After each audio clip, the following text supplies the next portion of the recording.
And welcome to another edition of Talkline. I'm Zev Brenner, coming to you on location from American Friends of Hebrew University in conjunction with Ramaz, presenting a special symposium, Healing the World, an evening and dialogue and discovery with the Hebrew University of Jerusalem in partnership with Ramaz Middle School in Manhattan.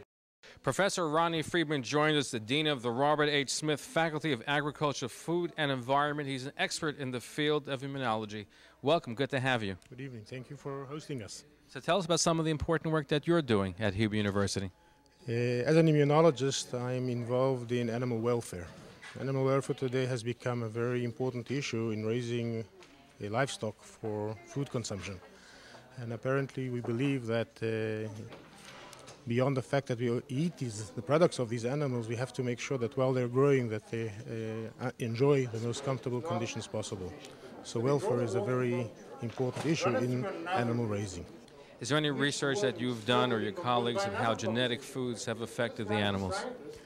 Genetic foods have no effect whatsoever on animals. What I think you're implying is whether or not corn or soya, which is a major component of animal feed, affects the growth rate or functions or performance of animals, and the answer is absolutely not. There's no effect whatsoever, and I hope this is reassuring. Oh, it is, because people talk about frankenfood, especially from Europe, and people are concerned about for animals. They're also concerned for humans.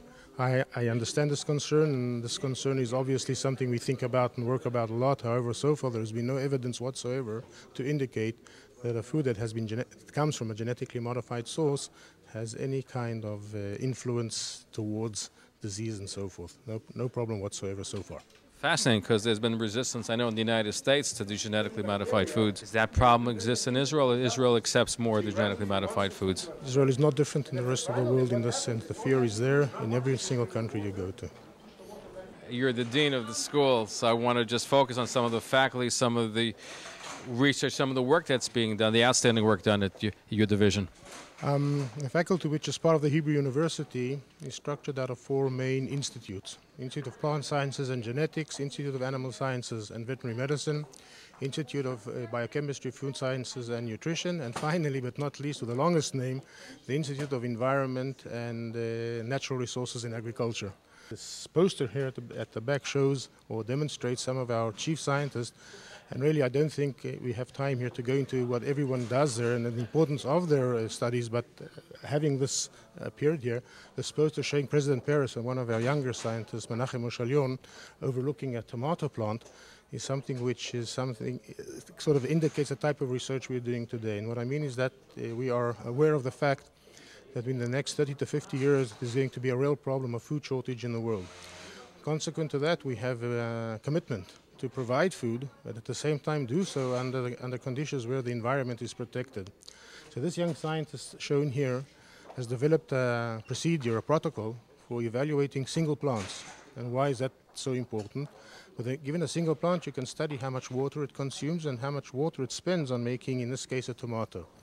Because when you think of it, it costs about 50 liters of water to produce one tomato. And when Israel sells tomatoes to Britain, what they're selling is virtual water and not the fruit.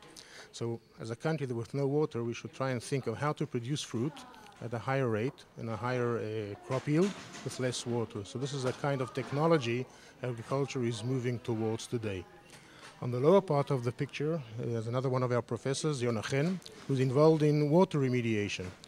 The problem in the world is not going to be a supply of water, but the quality of water. If you take China, for example, today the water there has decreased in its quality to such an extent that there is really a problem of water consumption in that great nation. So therefore, much has to be done in terms of purifying or recycling water, and we are doing that quite successfully. Israel uses over 50% of its irrigation water comes from recycling sources. Including desalination? No, desalination is used only for consumption for drinking, whereas irrigation of field crops, over 50% is used or uses recycled water. And this is the only nation in the world that does it with such an intensity. Well, they say water may become more of a commodity than oil. That is true. I think that always when I give lectures on this subject, jokingly, I say that Canada should stop doing everything, and just export water, because their water is so good and it's such abundance, they could export water to all the world and still have enough for them. So there's not a problem of water, But the location, there's a shortage in the Sahara, obviously, and its quality, whereas many countries are going to have issues of how to purify the water for reusing. It's contaminated. Very important for not only Israel, the whole world. As water becomes more scarce, be able to recycle and use the water is just an important thing for all of us.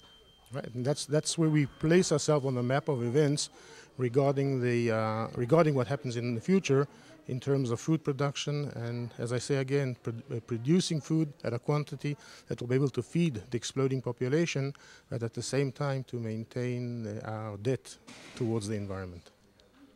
Wonderful work, and a very important work that you're doing to feed all of us, because food and agriculture, these are just the important components of us living harmoniously together.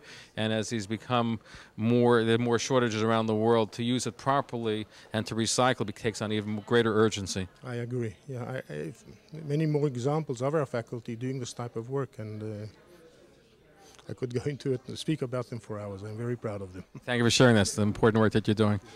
We're going to be right back with our special broadcast, Healing the World, from the American Friends of Hebrew University at Ramaz, right after these messages.